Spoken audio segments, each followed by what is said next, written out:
Um, we'll see who else shows up. How are you doing, Karen? How is the inner work going? Actually, it's going quite well, Alan. I went into a little decline there where I was binge watching stupid TV, and that kind of was a good wake up call for getting back into working harder and paying more attention to things. Yeah. Well, I mean, Mr. Gurdjieff did tell his students to only do maximum, and this is not if you're new to it, and you're not new to it, but a third of the day. So, the rest of the time you could binge watch TV and, I don't want to be doing that. I have more things I'd rather be doing. I don't know yeah. what sank me into that morass of stupidity, but Yeah. I guess it served a purpose.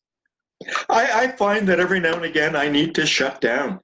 And for me, going on Facebook is the way I go back into a state of waking sleep, especially when I scroll through the feed of other people and I kind of get lost in it. And I quite often do that late at night, or towards, the end of part of the evening when I'm really tired and my ability to do any kind of work is just gone. And so it's just a nice, comfortable way for me to go into that lower state of waking sleep. And I know that in the morning, my batteries will be recharged again, and I'll be able to do the work in the morning. So we do have to pace ourselves, because when we run out of energy, when we run out of the fuel that we need in order to maintain these higher states, there's nothing we can do that can replenish them quickly unless we can learn how to tap into the large accumulator.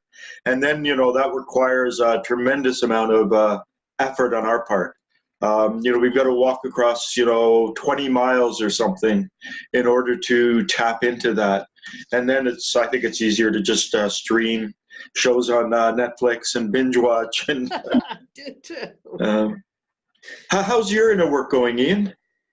It's going. I feel sort of,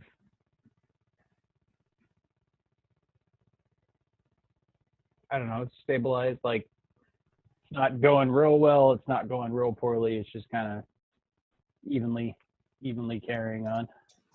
How is the working and driving going?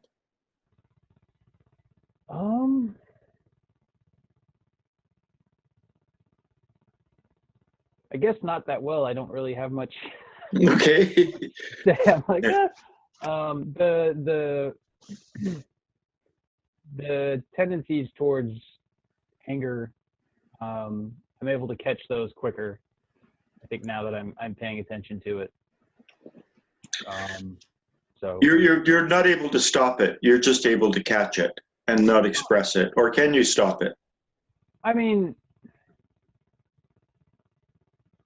the thing about it that I'm happy about, or that's working for me, is I notice when I'm doing it, and I notice how it feels, and that stops. Like, I'm like, oh yeah, that doesn't feel good, and that stops it. But I'm not. It's still coming up, but I'm not. I'm not letting it completely go out, or like, oh no, I got to shove that in. I got to repress it. Like, it's just, I'm able to kind of catch it and meet it when it comes up. There's something that they call opposite to emotion. This is a skill they teach in something called dialectical behavior therapy.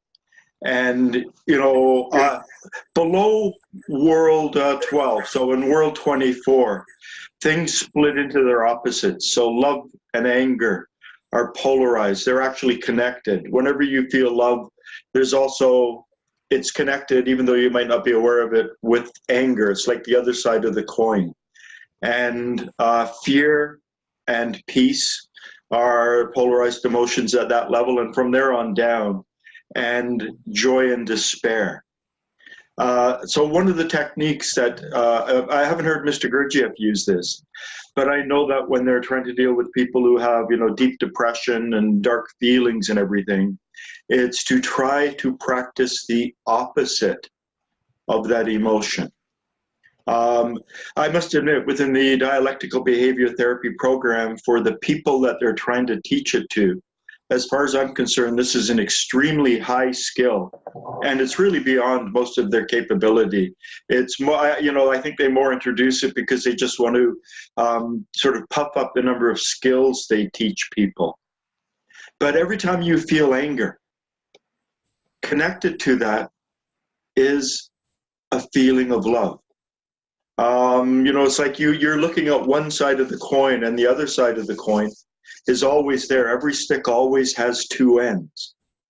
Mr. Gurdjieff talks about this more in terms of indifference and what is the opposite of indifference? Where, no, not difference. The word is slipping my mind.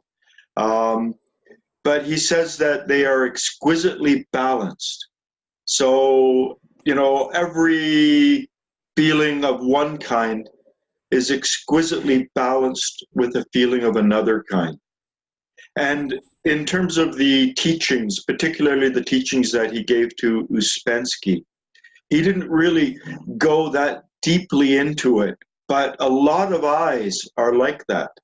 A lot of what we think of as contradictions when we begin to look at ourselves and see ourselves are not really contradictions, they're polarities. So difference and indifference, attachment and non-attachment, love and hate, there's a connection between them. And within certain dimensions of our personality, within certain eyes that we exhibit, there is that connection as well. The way I see it, let me just see if I can demonstrate this in a very weird way, is, you know, you have a lever that moves, and the fulcrum, if it's down at the low end, this big area here is actually equal to the little area down at the bottom. So no one is ever in a state of depression all the time. They also have moments of joy. And the moments of joy are actually balanced out by the moments of despair. But because the fulcrum is way down on one end, there is a lot more to despair than there is joy. But the joy and the despair, there's a mathematical relationship to them. So when you experience anger, the only way you know what anger is, and the only way you can identify anger, is because you experienced love. If you had never experienced love, you wouldn't know what anger is. I remember years ago I was trying to tell this to someone who was lamenting the treatment of women in Afghanistan. And I said, even though they probably live in a tremendous amount of despair, they also have genuine moments of happiness. And they got really upset at me, and how can you say that? And if we had never experienced happiness, we would have no idea what sadness is. And if we had never experienced sadness, we would have no idea what happiness is. And actually the words come back to me. It's, Mr. Gurdjieff talks about likes and dislikes. And likes and dislikes are actually a continuum. So you think, you know, you like coffee and you don't like whiskey. They're actually, they may seem very different, but there's a polarity within us that things get put along that lever between likes and dislikes. And so we like certain things and we dislike certain things. And we don't realize that, you know, whatever shape the like and the dislike takes, that there is that connection between them. There is, you know, they define each other. So the moments of anger that you feel in the car are also defined by moments of love. At the other end of the stick is love. And if you can catch yourself in the anger, that's the first step. Actually, I just realized I'm answering a question now that someone asked me privately through a message on Facebook. They talk about the first step in dealing with negative emotions is the non-expression of negative emotions. So you feel the anger, but you don't speak the anger. You don't reflect the anger in your face, in your words. You don't snap back at people. You just become aware of the anger without expressing it. But if you can flip and have the presence of mind to invoke the opposite. You know, they will balance out, and you will begin to live more in the middle. I don't know if they have anything like that in Buddhism. Have you ever come across like that, Ian? It's not the same type of polarity, but in the Tibetan school, they have I forget if they're called the 5 poisons or what, but they have essentially negative emotions that are balanced out. So anger is sort of balanced out, or can be changed into clarity. And there's 5 of them, but I can't remember them all off the top of my head. So they're talking about the transformation or transmutation of those emotions into an opposite.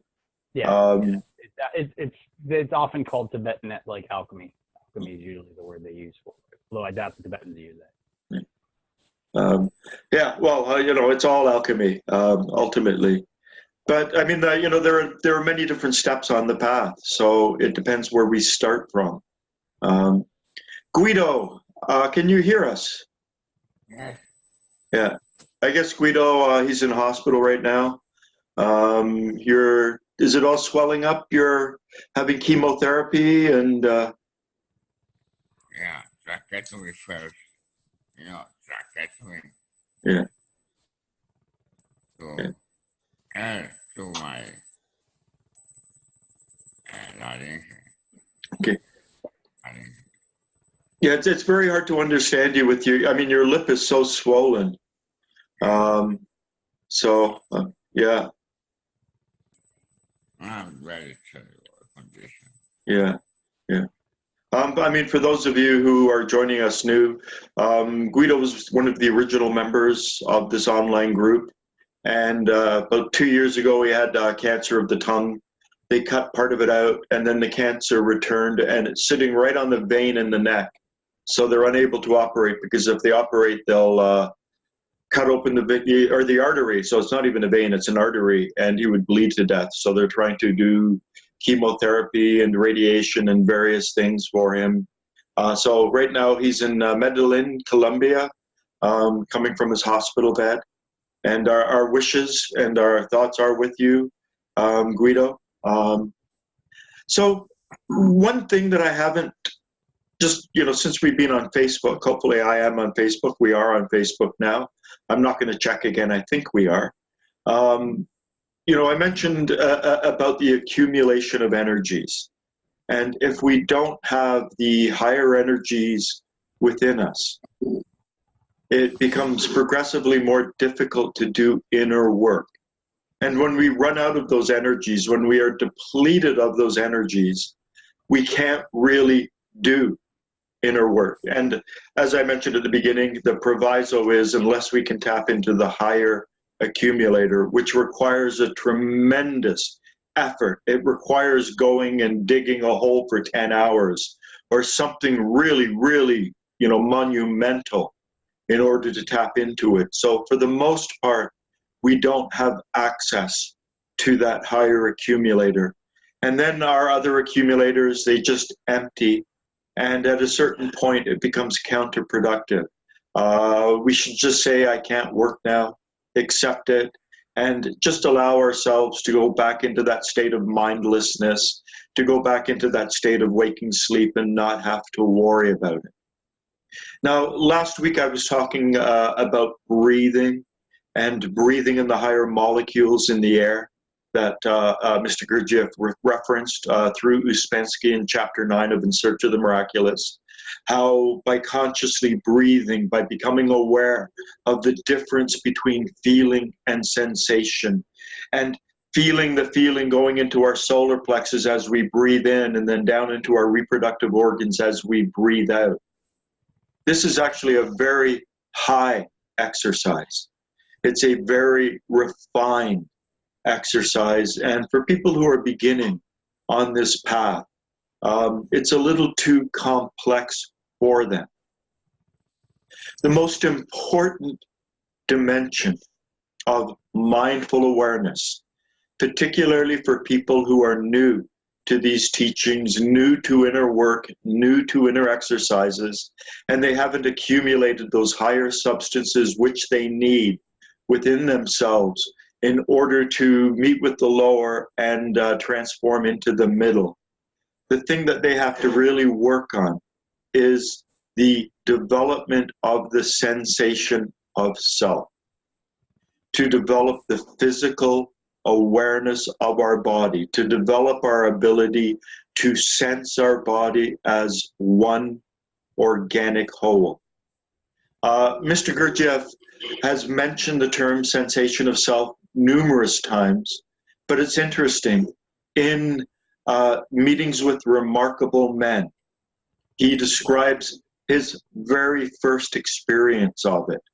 He and another boy, and I'm assuming they're around 12, 13, kind of got into a feud. They both liked the same girl together. And back then, perhaps in the 1870s, they decided that they needed to have a duel with each other. And the winner would be able to shower that girl with their affections, and the other one would leave that girl alone. But they came up with a scheme to sneak into the Turkish artillery range overnight, and whoever survived would be the winner. And so Mr. Gurdjieff describes his experience of crawling into the artillery range, hiding in the artillery range, and experiencing such terror once the bombardment started. And that is where he uses the term sensation of self. He became so aware of his embodiment, so aware that he was in a physical body and he was an embodied being, and he became super conscious, so to speak, of his physical existence. And this, when I came across this, and the more I thought about it, it really resonated with something deeply within me. When I was 18 years old, I actually got into a car accident, and a driver was slightly deranged. It was in the middle of the country. I crawled out of the car, out of the ditch, and the car had gone down an embankment about 10 feet into the ditch. I crawl up, and I'm a little shocked, and the guy's pointing a rifle at me. And he tells me to put my hands on the car, and I'm looking, the car's down slightly in the gully, and I say, can I just put them on my head? But in that moment, when I was 18 years old, I felt my physical presence. I felt my entire body as one organic whole. I felt that sensation of self. So 5 years later, when I was introduced to the Gurdjieff teachings, and the first exercise I was given by a professor of psychology at a university in Toronto, part of it involved the awareness of the sensation of self. And I didn't realize I had this previous memory. It took me years to figure this all out and put these pieces back together. But I had no problem becoming aware of myself. It was like this memory was ingrained in me, like it was burned into me. And so, a few years later, I encountered someone and I said, can you sense yourself? And they said, I can do about half of it up to my pelvis. And I must admit, I was just shocked. I thought it was something that everyone could do. And I didn't realize that it's something that we need to learn and we need to practice. Now, I've gone on and on about this on my wall on Facebook, so much that people have accused me of just focusing on the sensation of self. But the reason I've gone on and on about it is the sensation of self, this physical awareness of our organic body, is the most important awareness that we can have. So as you're listening to me, in your own way, try to become aware of your body. And Mr. Gurdjieff said that the way we do it, it's from the bottom of our feet up to the top of our head. That sensation should rise up. And this is the most important thing we can do. And we have to develop this awareness, this sensation of self. The book Beelzebub Tales to His Grandson is all about receiving a first impression. I'm not giving away a lot by saying that, and this is why I don't think people should talk about Beelzebub Tales to people who've never read it. They should not really talk about the words and whatever, because they will ruin the experience of receiving it as a first impression. And Mr. Gurdjieff invents something like 450 words or neologisms in that book, because we rarely get the opportunity to experience a linguistic first impression. But so it teaches us how to experience first impressions from the outside world. But very important and integral to this process is the ability to sense our body. So basically what we have to learn to do is receive an impression from the outside world. And the way we properly receive that impression is we make sure it's almost like we're triangles. So the impression comes in the first position, and in the second position, we have to hold the sensation of ourself. If we are not holding that physical awareness of ourself sort of in the background, it distorts the process through which we receive impressions. And so by developing this ability to sense our physical body as one organic whole, and initially we have to start doing this in the first position. We've got to build up this muscle, build up this ability until we can sort of hold it consciously in the back of our awareness. And then holding it in that second position prevents anything else from coming up from within us, from taking over, from doing whatever. And it allows us to then receive the proper impressions in the first position. And I'm using first position, second position. Mr. Gurdjieff didn't use these.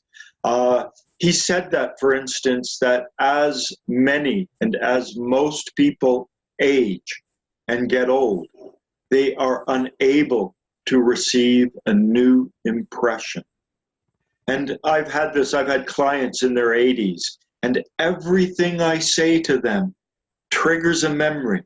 They're not really listening to me. It's like I'm pressing a memory note on a keyboard with something I'm saying, and it's bringing up the memory, and I'm pressing another note, and it's bringing up another memory, and they're not listening to me. They're not listening to me as if what I am saying is brand new.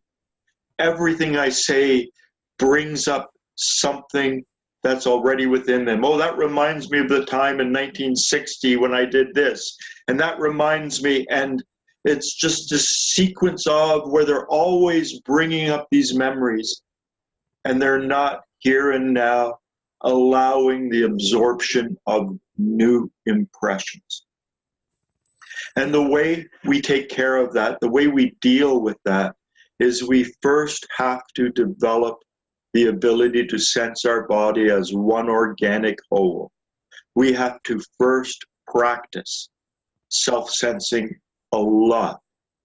So, as I'm talking, to bring your awareness back to your body, to sense your body, to sense gravity, to sense balance, to sense various things. Now, this is going to lead into an inner exercise devoted to this awareness of our body. And as I've mentioned before, Mr. Gurdjieff said it's always a good idea to begin inner work with some kind of an affirmation. The affirmation I like is that I am doing this inner work for myself.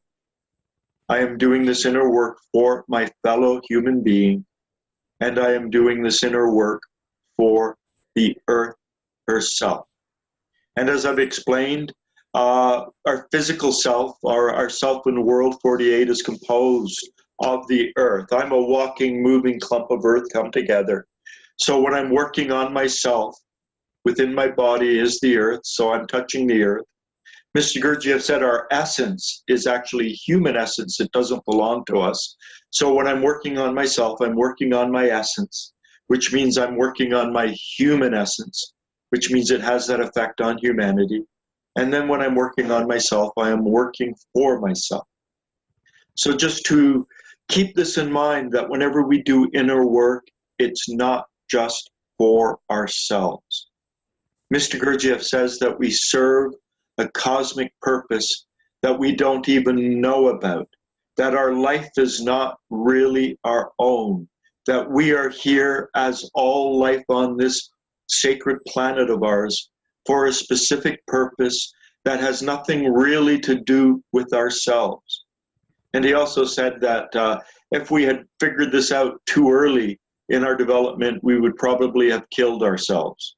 And so he said, great nature implanted an organ within us that was entails, we can talk about as the ego, that turns things upside down. So it's all about me. And, you know, it's our ego and our vanity and our desire to be the leader or to be loved or to be whatever that motivates most people, because if they realize that they're serving another purpose beyond them, it might be too hard to take. But the first thing to become aware of, you know, is our physical body. Our physical body is actually composed of the elements and minerals and metals that are found in the soil. I have a meetup group called Toronto Mindfulness Walks, where I actually teach people and I narrate them through the process of self-remembering as they're walking.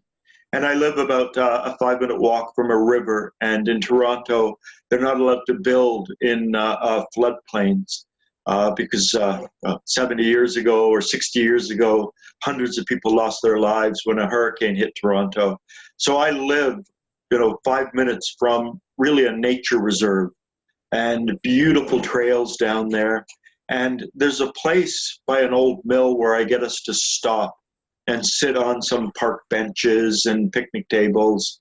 And I narrate people through just a guided meditation, realizing that their physical bodies are walking, moving, talking clumps of earth come to life. The metals in our blood, the iron, the potassium, the minerals within us, we are composed of the same elements of the earth.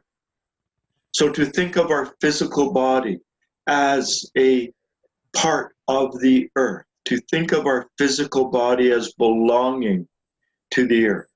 And this was something that Mr. Gurdjieff talked about with Catherine Hulme in her private notes that, you know, they're just typed notes in that you could title, and they're in some university library in the States, Conversations with Gurdjieff, where he said, do not be identified with your body or with your essence.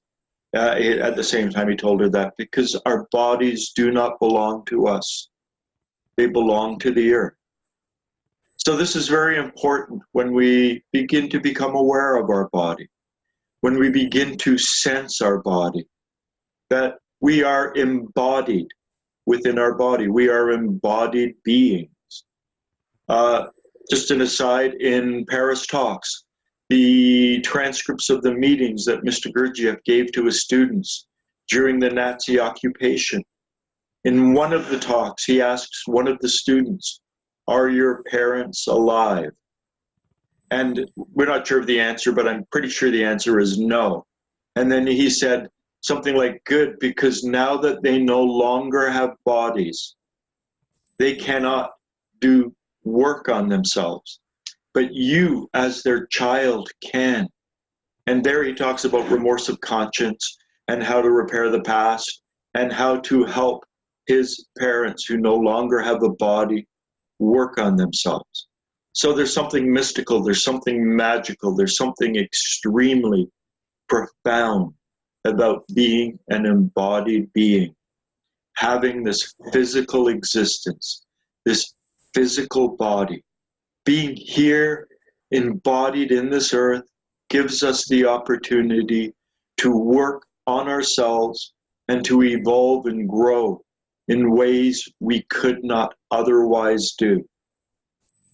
You know, it's quite remarkable to be an embodied being when we think of the fact that, you know, we are living, moving, walking clumps of earth come to life, that our physical body is made of the same substances in the soil and the earth around ourselves, and it will return again to the earth upon our death. So to not be identified with the body, to not, oh wow, just to be egotistically connected to our body, but to respect our body, to bathe it in the power of attention, to bring that power of attention to our physical body, and to grow our awareness of our physical body. So become aware of the effect of gravity on your body. Become aware of how gravity is pulling you down. Become aware of those pressure points, perhaps beneath your sitting bones, perhaps beneath your thighs, your hamstrings, the lower part of your upper legs, perhaps where your feet are on the ground. Try to sense the effect of gravity on our body. And there's a site called endlesssearch.co.uk that is run by a man by the name of Ian McFarlane. I've never met him. I understand he's from Toronto. One of the people in my Tuesday evening groups spent 15 years working with him, and they would go down to Pennsylvania, where Paul Beidler lived, and he was a student of Mr. Gurdjieff, and they would go every 6 weeks for a weekend down there. And on that website, endlesssearch.co.uk, he looks at some of the information on neuroscience. And we have special sensory nerve nodes in our brain for becoming aware of the effect of gravity on our body. We have sensory nerve nodes in our brain devoted exclusively to becoming aware of our sense of balance. We also have other nerve nodes that are exclusively devoted to the sense of our body, the awareness of our body in this particular space. So become aware of gravity on your body. Become aware of how your head is balanced on your neck, balanced on your shoulders, balanced on your rib cage and spine, which are balanced on your pelvic bones. Become aware of, we've got other sensory nerve nodes that allow us to be aware of the inflating and deflating of our lungs. We have other internal sensory nerve nodes in our stomach, in our bladder, in our colon. So our bladder and colon, if we need to go to the toilet, our stomach, if we've eaten something wrong or we're hungry or whatever, we can become aware of also our esophagus if food gets stuck there. So just in a general sense, try to become aware of the sensations inside your body. Mr. Gurdjieff said it's not a good idea to, say, focus on the liver or the pancreas or the spleen, because when we bring that energy of attention to bear on specific internal organs, we actually change the rhythm and tempo of those organs, and we are like this major clockwork. And a small change in one area can lead to a change in another area. But we can, just in a general sense, become aware of the internal sensations within our body. And then we can become aware of the external sensations.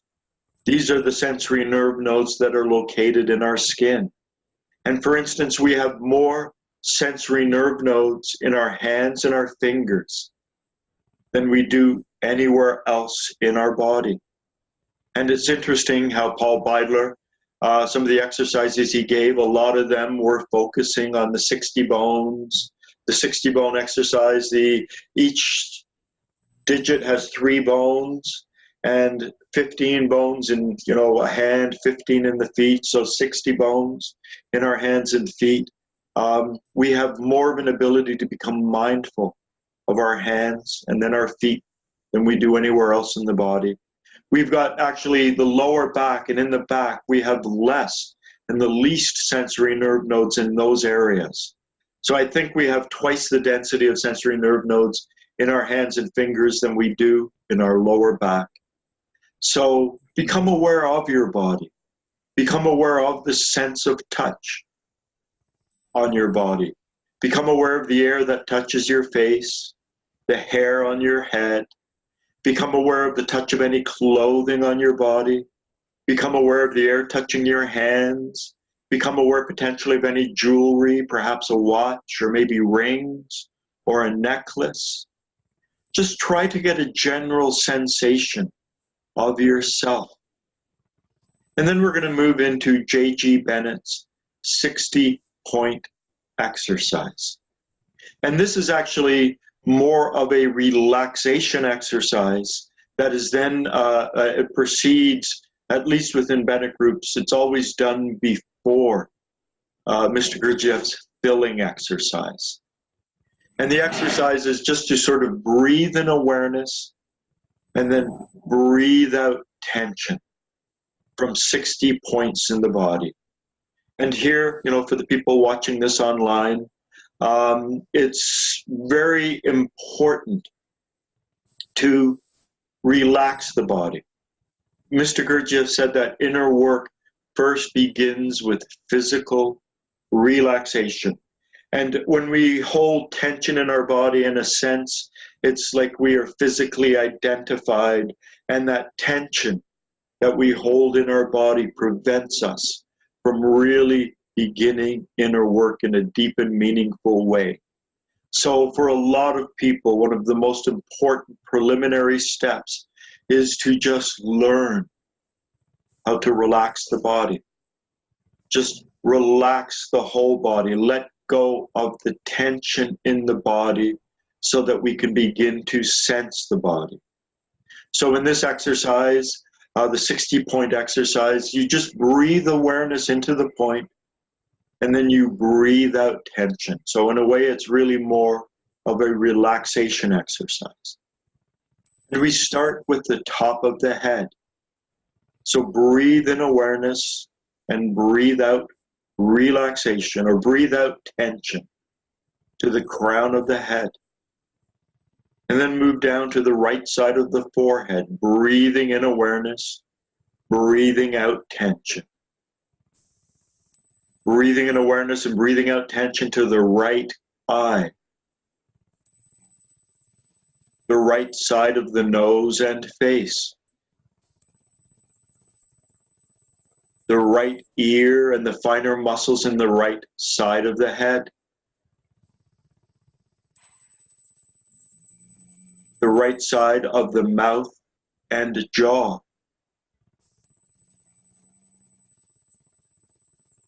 the right side of the throat and neck,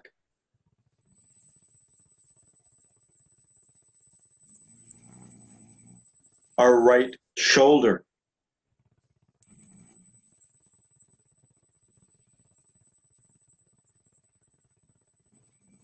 the right side of our upper arm, including our elbow,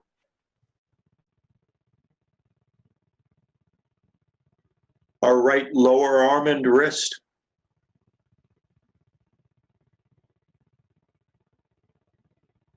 the top of our right hand,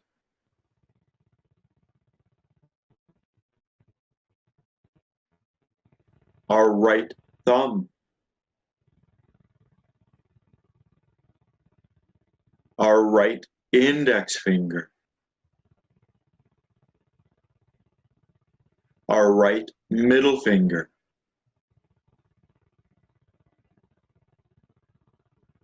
our right fourth finger, our right baby finger, the palm of our right hand. Breathing in awareness and breathing out tension from the right side of our chest,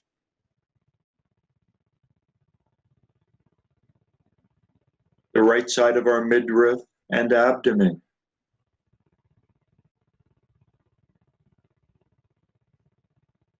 the right side of our upper back and right shoulder blade, the right side of our lower back, our right hip and buttock,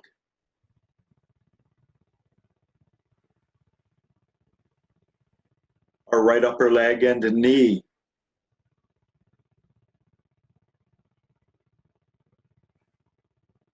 our right lower leg and ankle,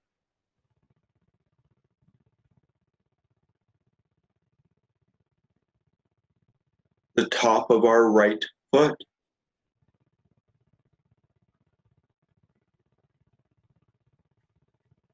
our right big toe,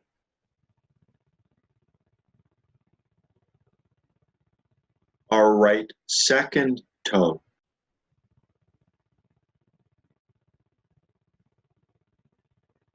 our right middle toe. And the next one was the hardest for me, our right fourth toe.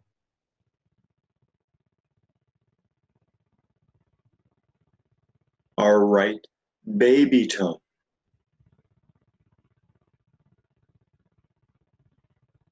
The bottom of our right foot. And now reversing this process. Breathing in awareness and breathing out tension to the bottom of our left foot. Our left baby toe.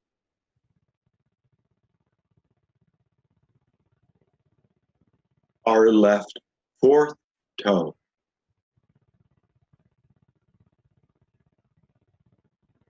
Our left middle toe.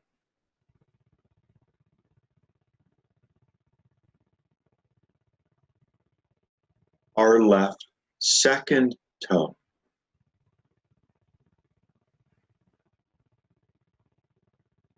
Our left big toe. The top of our left foot.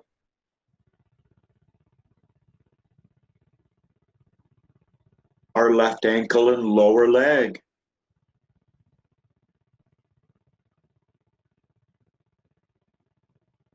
Our left knee and upper leg.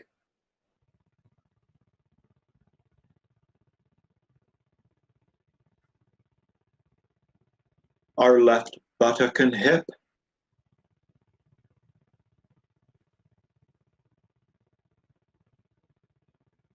The left side of our lower back.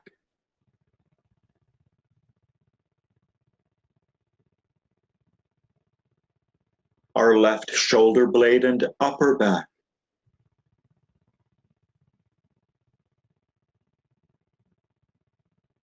Our left abdomen and midriff.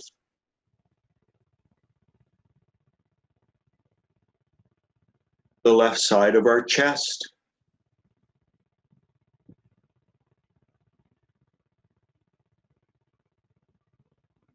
Our left palm.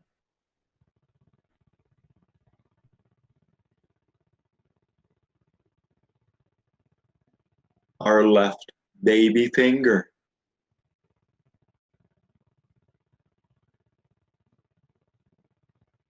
Our left fourth finger.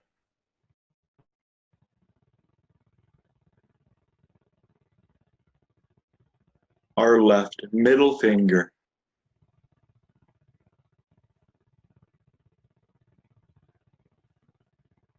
Our left index finger.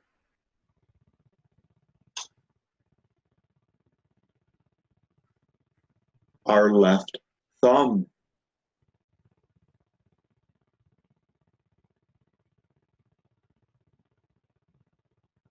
The top of our left hand.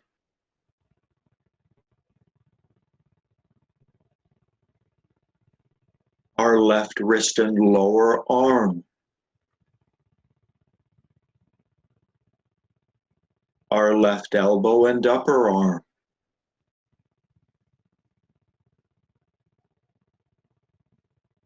Our left shoulder.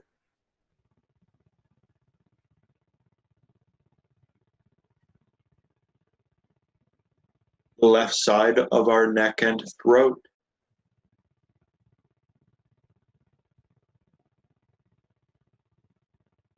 the left side of our jaw and mouth,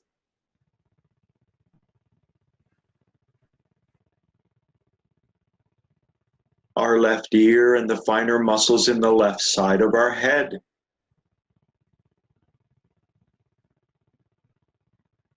the left side of our jaw and mouth. I may have said that. The left side of our face and nose,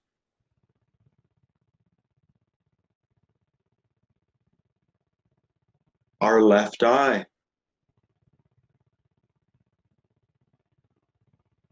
the left side of our forehead,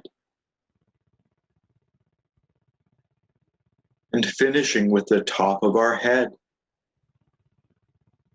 And this is my own addition. Just let your attention rest and become aware of breathing in and breathing out. And as you breathe out, bring your awareness down the right side of your body. And as you breathe in, pull it up the left side. Breathing awareness down the right side of our body and breathing awareness up in the left side. Just circling around your body, relaxing it on the way down and relaxing it again on the way up. Getting your body into a state of relaxation. And then we're going to begin Mr. Gurdjieff's filling exercise. As a vessel fills with warm golden honey, so shall we fill our body with sensation. So this is just a slow filling with sensation. First, focusing on our feet, filling our feet with sensation.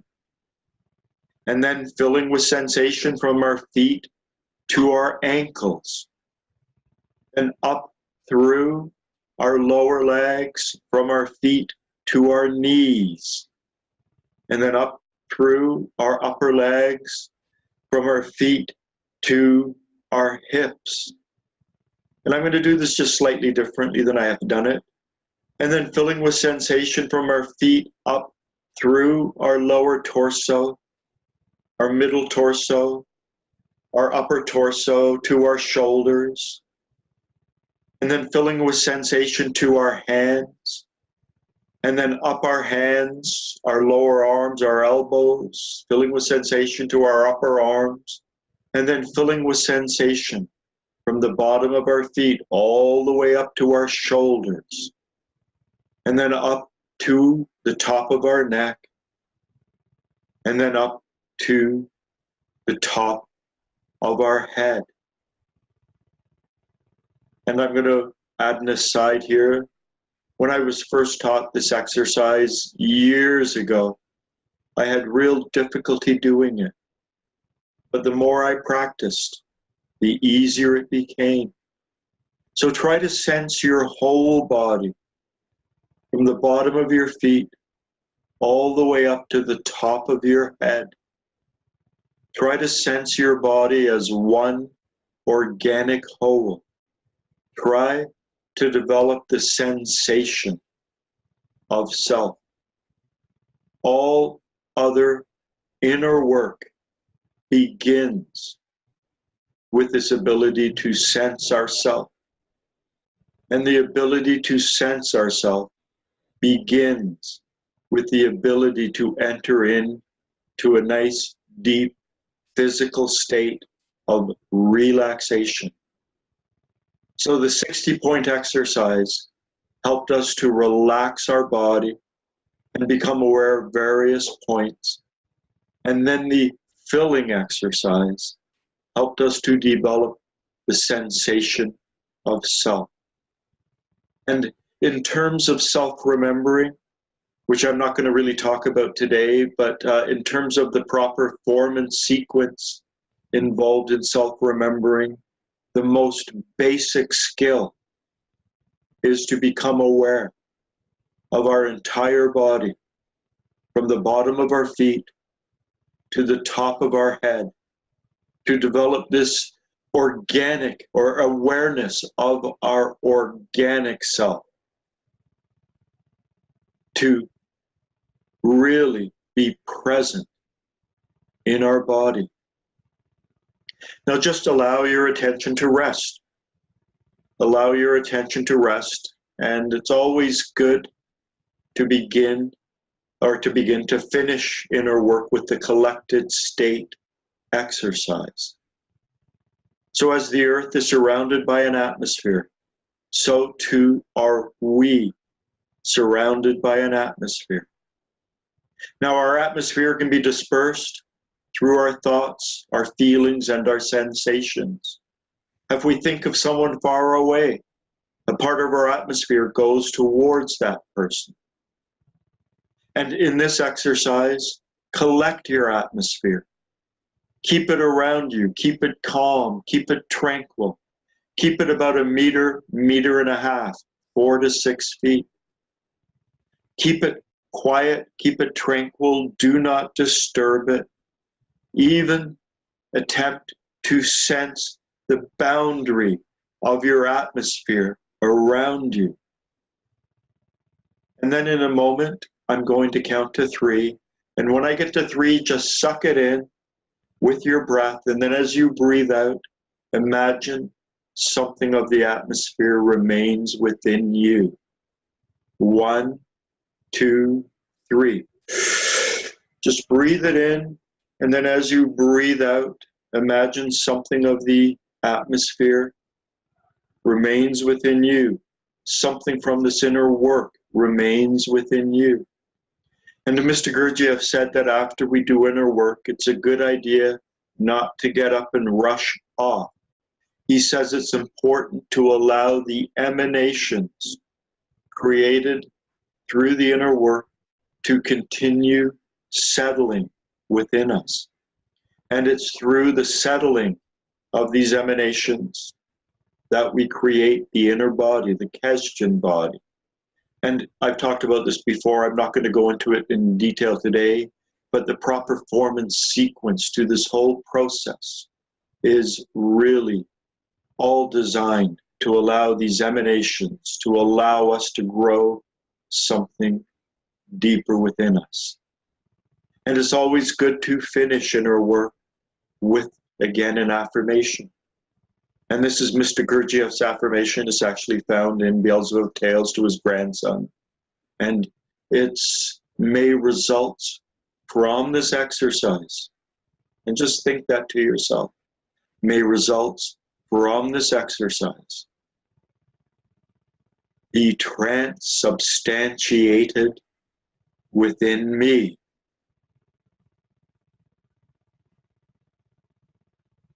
For my being.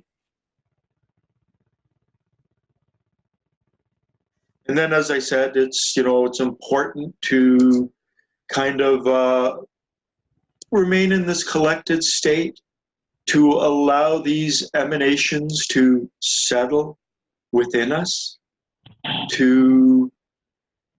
and we are online. I was checking just to make sure.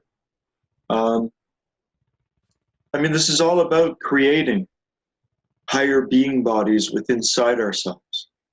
It's all about growing our being. And years ago, someone who came to one of my meetup groups, I said, if you want to serve a higher purpose, transform a higher energy. So the greater the energy we transform, the more we grow our inner being, the higher the purpose we serve. We are not here for ourselves. A lot of spiritual paths talk about moksha or liberation or escaping from this reality. Nirvana means to blow out a flame, to blow out the self, to enter into that, cosmic oneness. Within these teachings, our existence serves a purpose. We are continually transforming food, not just the food we eat, but the air we breathe, the impressions we receive. And it's through this transformation process we are connected with all organic life on this planet, and we are serving a purpose. And if we just simply transform the normal mechanical energy of world 48, where we are little more than machines and automatons, we are serving a purpose. Our life is not meaningless. There is meaning that is beyond our comprehension, beyond what we realize. But if we want to serve a higher purpose, if we want to make our life more meaningful, we have to then begin transforming a higher energy. And we do this through inner work, through this growth of our being, through the development of what Mr. Gurdjieff called the Kestion body. And then in the Kestion body, the development of what he called the higher being body. As we begin to step up, as we begin to conserve the energy that we normally would have leaked and had leaked earlier in our life in the lower areas of our being, through negative emotions and identification and formatory thinking and excessive talking and internal considering and excessive movements in the various different ways we waste and leak that energy. As we plug those leaks in our lower being, we begin to grow at the higher level.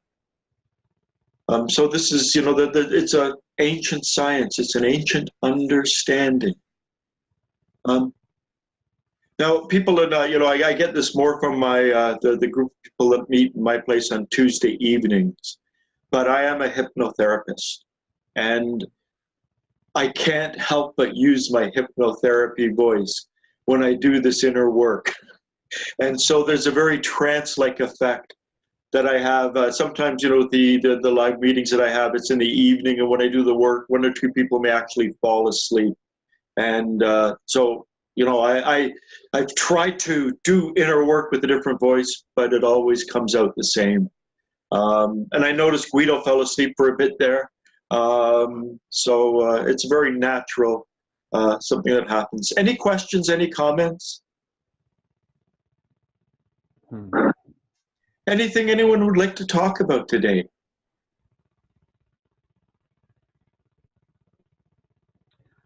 I don't know. I have definitely a comment. I've noticed, as we've been doing the relaxation and the sensation type exercises, I've been noticing a lot that there's kind of a tension that I hold in different parts of my body that constantly, like it's there. And then as I tune into the sensation, I can feel that, and I'm like, oh, that's uncomfortable, and it just kind of relaxes. And the sensation kind of becomes more noticeable at that point. It's sort of like a tingle or a flow, kind of, not a movement, but just like a buzzing. Yeah. And I'm thinking that is a form of identification, that like the tension is blocking that incoming sensation, the impression of the incoming sensation of the body that's there all the time. The tension is blocking that and kind of holding it at bay. Yeah. And I'm becoming much more aware of that. And as we've been doing these, being able to relax in the exercise and also in my life, and just kind of noticing that creates more of a feeling of engagement with whatever it is that I'm. So if I'm brushing my teeth and I notice, I'm really kind of tensing through the arm and in through the face, if I can relax that, and then I'm much more aware of what I'm doing. Yeah. And the speed and all of that.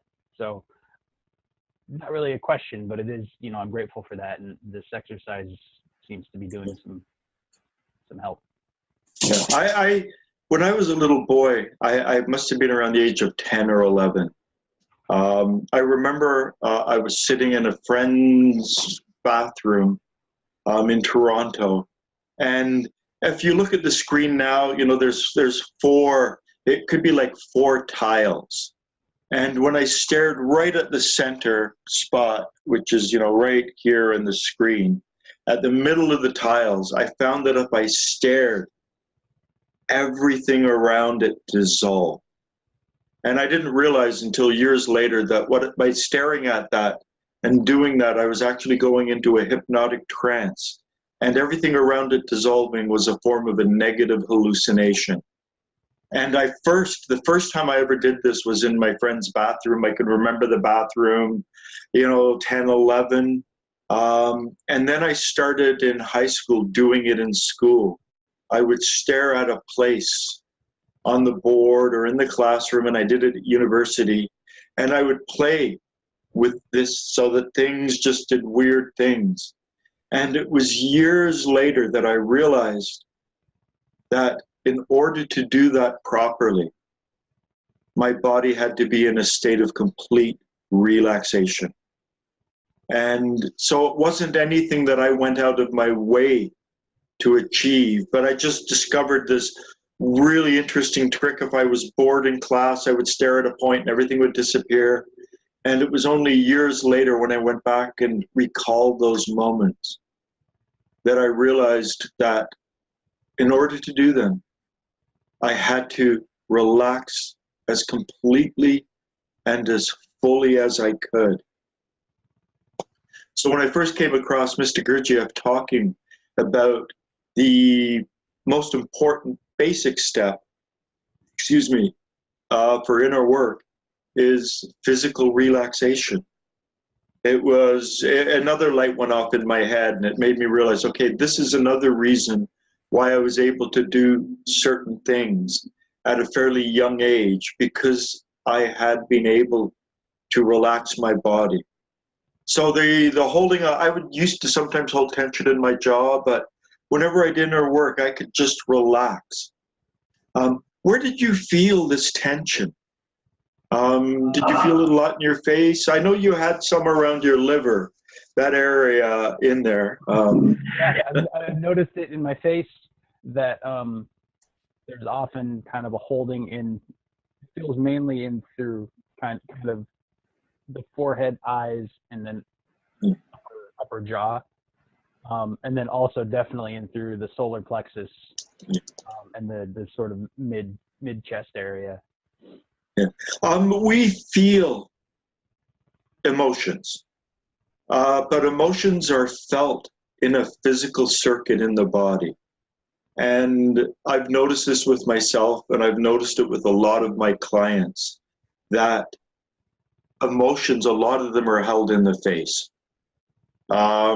Tension, anger, and if you become aware of those emotions and the tension in the face and the jaw and the mouth and the forehead and the eyes, that's a good place to begin relaxation. It's a good place to become aware of the expression of negative emotions. You see people walking down the street or on the subway or on a park bench. And for sometimes I can almost see, particularly if they're older, etched into their face a lifetime of a specific type of negative emotion. Perhaps it's like the jaw held down or different things. And, you can just see that they've held on to that negative emotion so long that it's etched lines in their face. So a good place to become aware of this is to focus on our face. When you're angry, how does the anger feel in your face? When you're sad, how does it feel in your face? When you're frightened, how does it express itself in your face? And this is actually something that I've also done, where I've gone and I've sat on the subway, and there'd be people opposite me, and I've looked at the expression that they've had on their face, and I've tried to adopt that expression in order to get an idea of what internal emotion they may be feeling. And it's a very interesting exercise. Mr. Gurdjieff said that it's important to learn to walk a mile in someone else's shoes. This is the old Native American walk a mile in someone's moccasins. Empathy, to be able to project ourselves into the position of another and see the world through their eyes. He gives a fairly complex exercise to see us not on this. I'm not going to go into the exercise today, but it's really to become aware of where another person is coming from. And one way we can do that is to adopt their postures. I've also done this with walking, where I'm walking down the street behind someone, and I try to move my legs the way they move their legs, try to move my arms the way they move their arms, try to hold my shoulders and body the way they are, in an attempt to really get inside them and understand not the thoughts, but the emotions they're feeling in that moment. And you develop a level of rapport with people. You develop a connection with them when you do that. And part of the exercise that Mr. Gurdjieff gave Stanley Knott, C.S. Knott, is to be aware that they're going to die, you're going to die. And it's an exercise that he said that helps us to assimilate the active elements in the air by really stepping into another person's reality, seeing how mechanical they are, see how machine-like they are, see how they're ruled by all these negative emotions that they don't really have any kind of control over, and to realize that they are going to die and that you're going to die.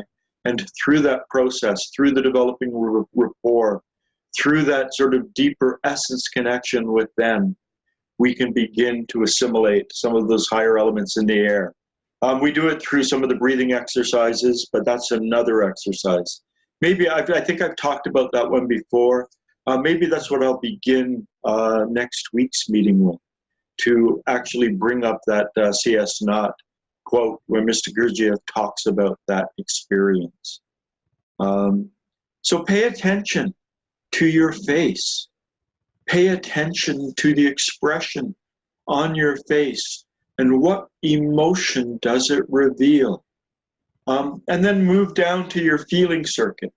What emotion does it reveal? This is something I talk to a lot of my clients about. There was a psychologist who 25, 30 years ago accidentally discovered something that made it onto the front cover of the New York Times.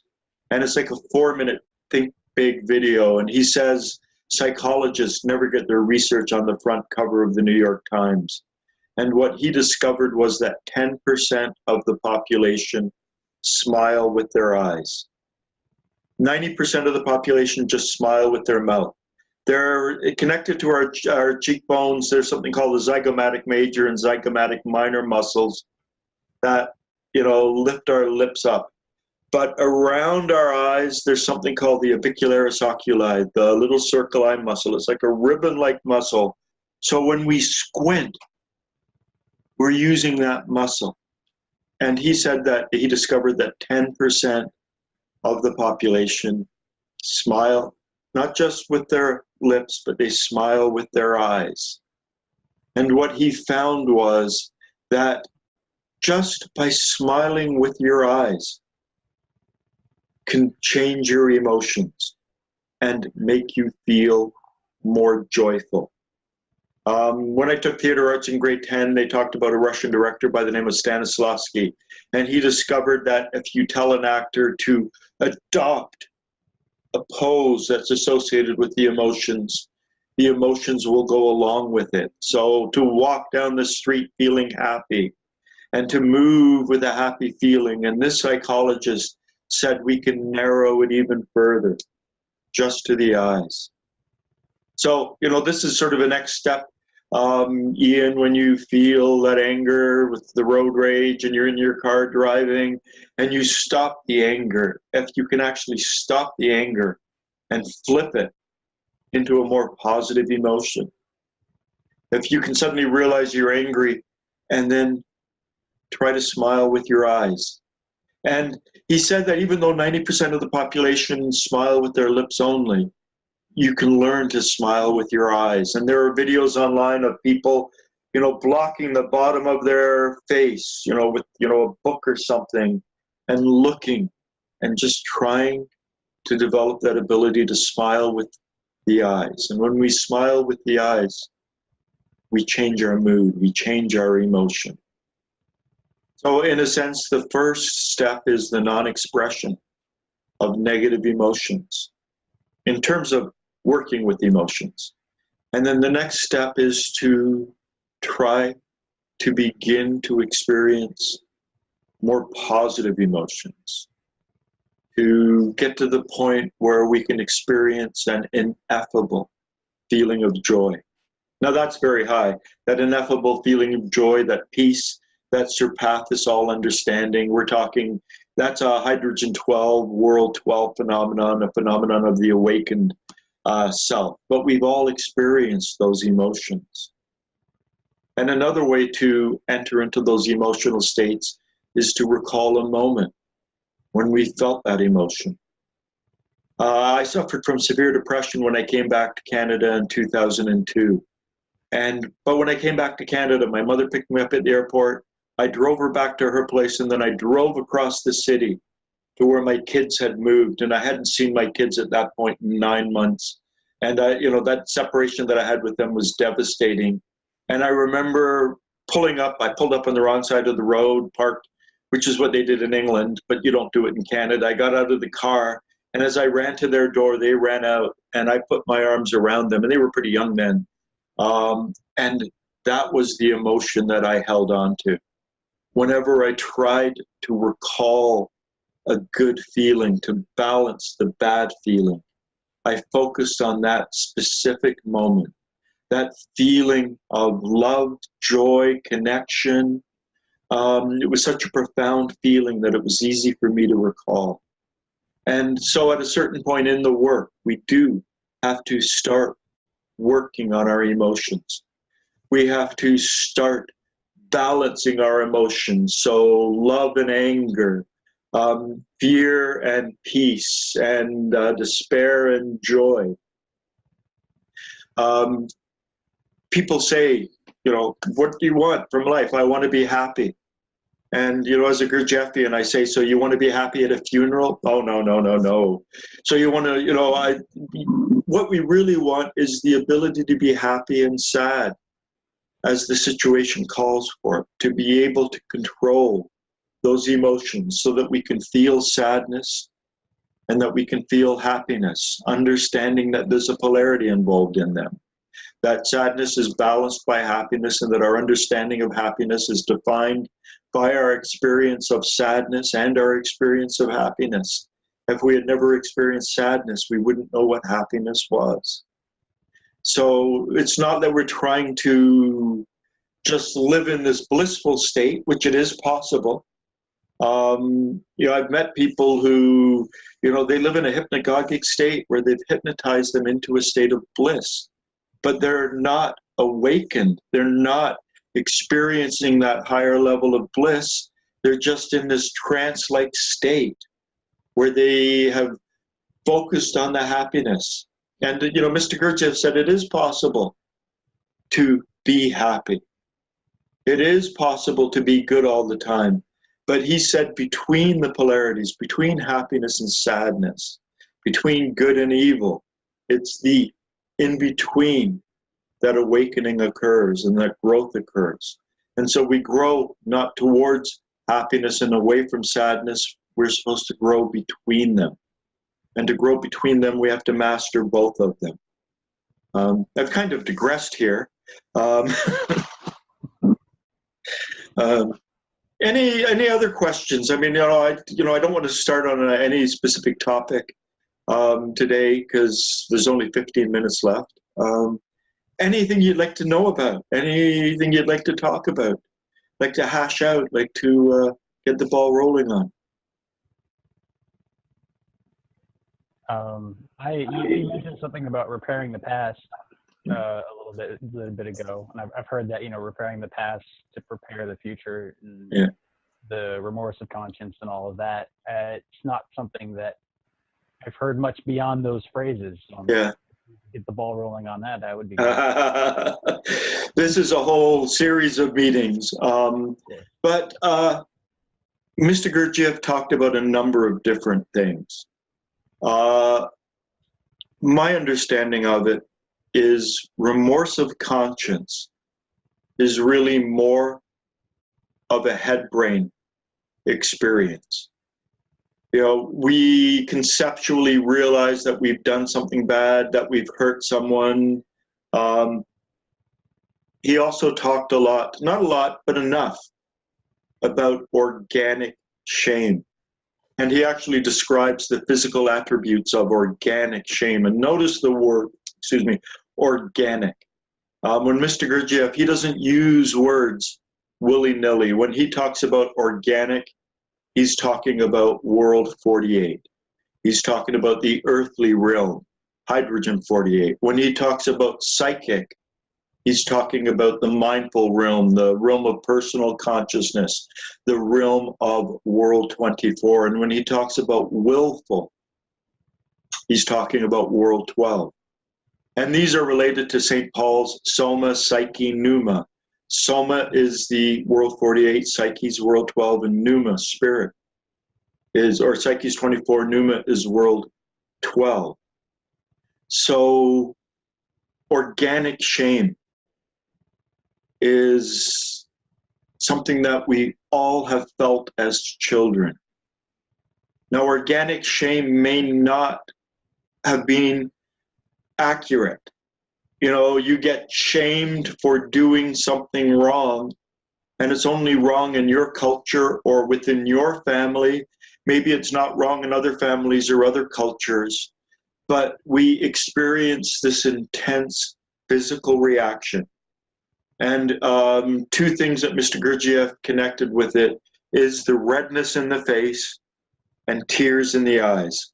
And he describes experiencing organic shame himself as a child. So and he said we have the data for remorse of conscience, for this development within ourselves. So we all have numerous experiences of experiencing organic shame. And we all have numerous experiences of feeling remorse. Actually, not really remorse of conscience, but just remorse. And remorse is more head brain. And this is when, oh my God, you know, I can't believe I said that to my friend. And it's the awareness, and it's more of a conceptual head brain awareness that we have done wrong. So we may have said some ill-advised words. We may have realized that we walked through the door without holding it open for the old person behind us. And it's like it's different than organic shame. But somehow it's possible, and I've done this through hypnosis. And I believe within Beelzebub Tales, my reading of it is that the easiest way to achieve this is through hypnosis. But to bring the head brain remorse together with the body brain organic shame to create a feeling of remorse of conscience, where we feel not just mentally, but organically and emotionally really bad. There's a certain feeling associated with this. That's head, body, and feelings. And to summon up that feeling. And it's that feeling that we can take back and repair the past. For instance, one of the exercises that he gives to his students in the Paris wartime meetings about this is to recall a moment when you were an absolutely awful child to your parents. You know, perhaps you yelled at your mother and called her stupid, and you put her down and you hurt her with your words. And to summon up this feeling, this organic shame, this remorse, this really bad feeling, and then go back and reimagine that event, holding this feeling through your mother's eyes. And That's just one exercise, but there are other exercises, other similar things that we can do to experience remorse of conscience and repair our past. So the people that we've hurt, not to go to them and say, I'm sorry I hurt you, but to reimagine and allow ourselves in whatever way we can to experience that pain that we caused them, but through their eyes and from their perspective. There's a whole field called NDE, near-death experiences. And some of the people who've described their near-death experiences said that it's not, the belief was that your life flashes before your eyes. The drowning man sees his life flash before his eyes. They say it's even more intense than that. What happens is you get to experience all of the hurt you did to other people from within those other people. And when I saw a video on that, I went, my God, that's remorse of conscience. That is what Mr. Gurdjieff has been talking about. And so those points when you were crappy, when you treated people badly, when you said things were wrong or did things that were wrong, the way we repair the past is we go back and we experience the consequences of our actions in the other person. So, Mr. Gurdjieff talked about, walking a mile in another person's shoes, entering into their reality, experiencing the pain. And so he recommends that first, for remorse of conscience, we begin with our parents. Doesn't matter if they're alive or if they're dead. If they're dead, we can actually help them work through things in a way that they can't when they're here on this planet. But to imagine that time we did that to our mother, or we behaved that way to our father, but to use the power of the prefrontal cortex and the imaginative part of the human mind to enter into the reality that they might have experienced with that feeling of remorse of conscience within ourselves, and to feel really bad, that feel rotten, terrible, that organic shame, that head brain remorse, to bring it all together into that experience will allow us to repair the past. I've often wondered if this is part of the dying before we die. If at that moment when we die, our life unravels backwards and we experience all of the pain, all of the suffering, all of the dark things that we've done to other people from their experience. If that is part of the end of life process, and Mr. Gurdjieff didn't really want us to speculate too much on that because there's too many fantasies and different things around it. It's better to think that we only have this one life to live, and that we can die like a dog at the end of it, and whatever. But if that is part of the dying experience, to go through our entire life and to experience the hurt, the pain, the suffering that we've caused other people. If we can do that here and now in this moment, aren't we dying before we die? So this is purely my speculation. It's not in the Gurdjieff teachings, but remorse of conscience, organic shame, remorse, conscience are essential and integral parts of Beelzebub Tales and the Paris Wartime Meetings. He goes into a lot more that you might not realize it, but if you read it, you will realize that he is describing profound inner exercises that we can begin to perform, going back and repairing our past. Both of my parents are dead. And I remember once when I was 19, just screaming at my dad And I remember the look on his face. And I've gone back to that moment and re-experienced the spittle coming out of my 19-year-old mouth and that anger and everything. And he just took it. He didn't yell back. He just suffered. And, you know, I've gone back into that moment. And I remember another time I was in a car with my mother. I was in my 30s. I was driving and she said something that triggered me. And I started screaming at her. And I've tried to reimagine being her, hearing her 30-year-old son screaming at her. Actually, I think I was older than 30. I think I was closer to 35. Screaming at her, driving down a country road, beautiful surroundings, but I'm just, you know, dumping on her. And the pain that must have caused her. And, you know, other points, you know, other connections, to realize that I've hurt people and to go and experience that hurt and to digest it.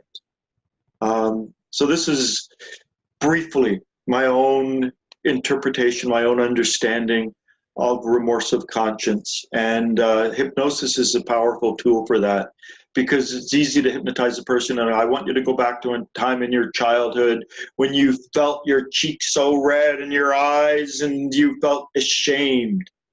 And then you bring that, and Mr. Gurdjieff said we have all of the data for remorse of conscience in our subconscious mind, to bring that memory out, to bring a memory of being really aware as an adult that we did something that hurt someone, and to, you know, bring them together and to begin to play with them, and then to go back and to repair our past.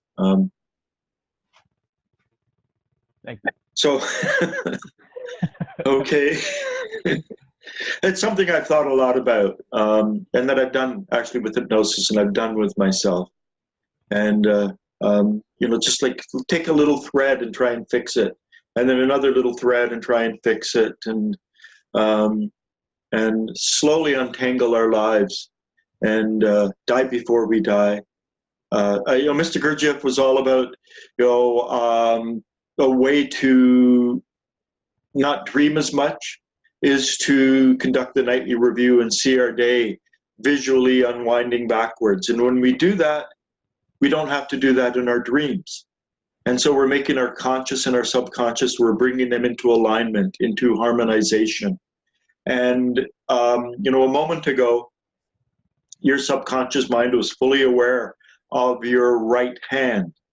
Now that I'm mentioning your right hand, your conscious and subconscious are coming into a degree of harmony.